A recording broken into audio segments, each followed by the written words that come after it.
She told me I should, and I'm doing it for her, okay? And the girls in the back.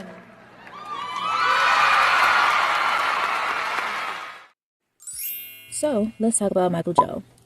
Why is Michael Jackson the king of music?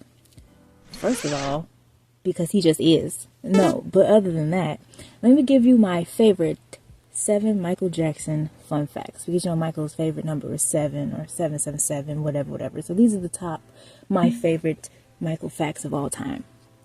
Number 1, Michael Jackson is the king of music because he's the first artist to have top 10 hits in 6 different decades, currently in 2025. The fun fact about that fun fact is that he actually has 7 because the Jackson 5 also has a top 10 hit, but they don't count it. And so they were just like, oh, we're just going to count it after 1979 or something like that. So he actually has 7. Do with that what you will. Number 2, Michael Jackson is the most successful entertainer of all time. You can Google it. If you type in who is the most successful entertainer of all time, he's the result. Do with that what you will. Number 3, Michael Jackson set the standard for celebrity altruism by donating over approximately $500 million that we know of to altruistic help causes throughout his life. Mind you, that we know of. There was a lot he did that we don't even know. Don't know how much money that man gave and how many things he donated and how many, actions he took to make the world a better place and didn't tell anybody or, nobody talks about it. Number 4, Michael Jackson is the first recording artist to be inducted into the National Museum of Dance and Hall of Fame in 2010. He's also currently the only, but at any point if anybody decides they want to have immense talent and to be inducted with him, then he won't be the only, but he'll always be the first. Like I always say, firsts and onlys are important. You may not always be the only, but no one can ever take your firsts away from you. So even when somebody else decides they want to sit next to him in the Hall of Fame, he'll always be the first one. Love that for him. Number 5, Michael Jackson broke the color barrier on MTV by getting his short film for Billie Jean into heavy rotation in 1983. Iconic. We love an iconic king. Number 6, Michael Jackson is the most awarded music artist of all time. That's another one that you could Google. If you just type in who is the most awarded music artist of all time, he'll pop up. It might be Beyonce sometimes, because sometimes the Google search will just pull in the Grammys and that's it. But for the most part, it pops his name up. And number 7, Michael Jackson has the best-selling album of all time globally. Let me reiterate that. Globally, not just in the United States, globally, on every continent on the planet. Okay? With the Thriller album. I think at a point we kind of got a little confused, thinking that like Thriller got taken over because of the United States, and no, it's the best-selling album of all time on the entire planet. So do with that what you will. So it was always one of Bambi's dreams to be loved and understood by not only the people around him, but by the whole world. This podcast was made to achieve that goal of his. Michael wanted to release a project that would help the world to understand his humanity after the 2010s, but sadly he never got that chance. May the king rest. However, Michael was a genius and had been documenting his entire life since the 1970s and the 1980s. He left behind over 30 years worth of information about himself, his world, and his life. It took decades to gather this information from Michael, and another few years. I really feel like I got my PhD in Michael Jackson University, but it took a few years to uncover all of this stuff and organize it, read all of it, watch all of it, listen to all of it after he was murdered in 2009. The source of all of the information within this massive project is Michael himself, which I keep getting asked this over and over and over. It's him. Things he said, things he did, things he wrote, all of him. From his documentation that he hid inside his handwritten notes, he had video messages, audio clips, song lyrics, his interviews that he saved. There were interviews in magazines and clips. It was just a bunch of stuff. First of all, I feel like I need to be paid directly by that man himself, because all the work that I've put in to get through all this mess got me stressed. But that's besides the point. Let's continue. I was able to get to know Michael thanks to the Jacksons performing back in the day, and my friend Rod, my boo, miss him, having his niece give a phone number and contact information to Michael from the crowd. She handed Michael a note directly from the Edge, and life was never the same. There's a clip of Michael doing exactly that, which is so funny. I always say stuff, people be like, oh, you don't know what you're talking about, princess, you don't know, over whatever. And then there's always something that comes out publicly of Michael doing the thing that I exactly said that he did, because I know what I'm talking about. But I digress.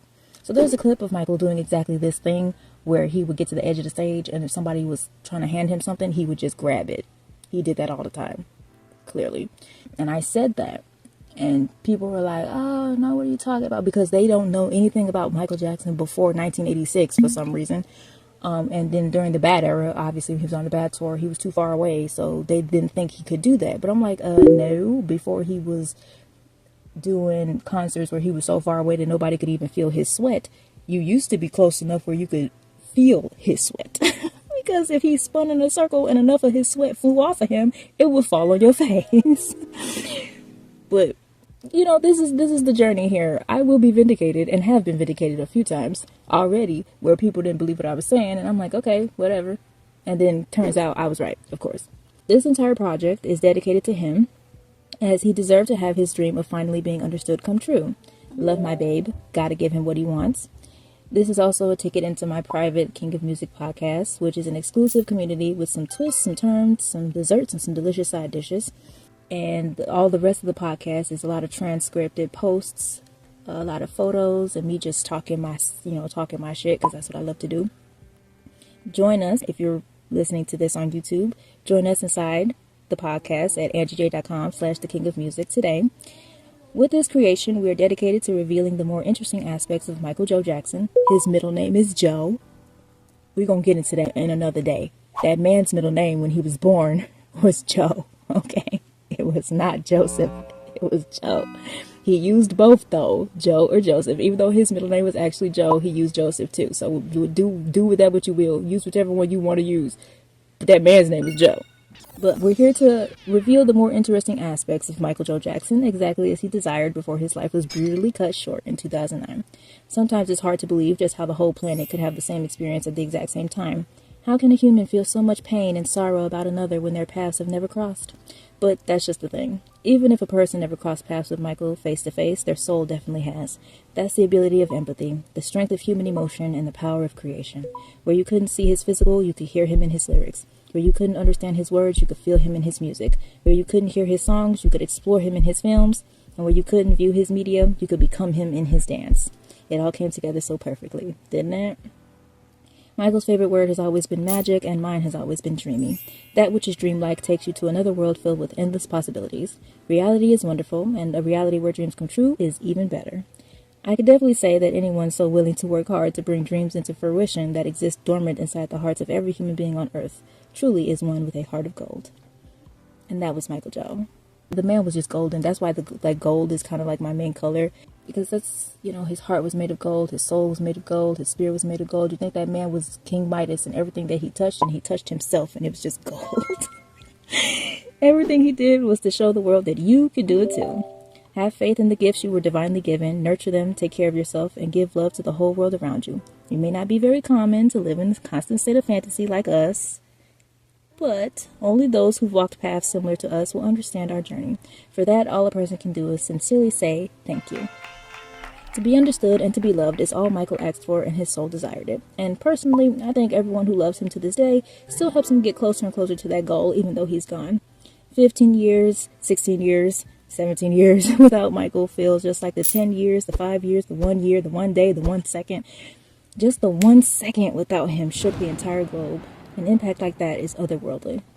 If you haven't thought about it today, then just consider it now. Be kind to yourself and be kind to others. It might be difficult to understand exactly what be loving actually means, because humans don't actually know what love is, nor know what it means. But be kind is as simple as 1, 2, 3.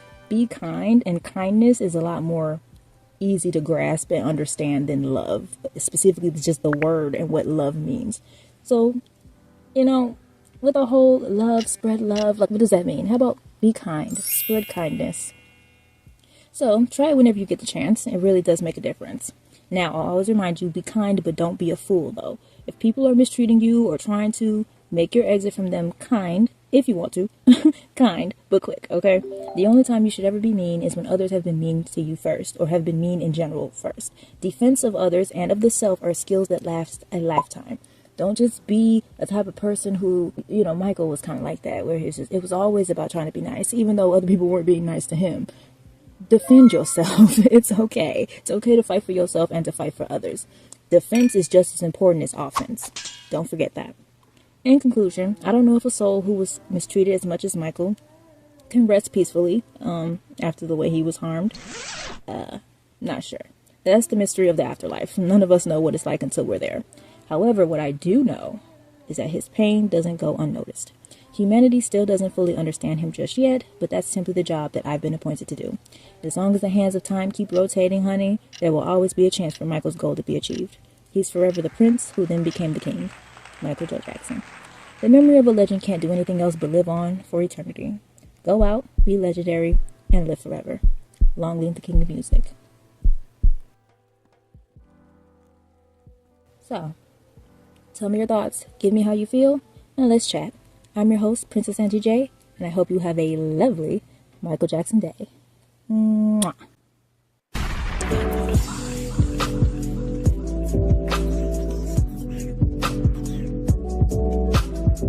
And subscribe.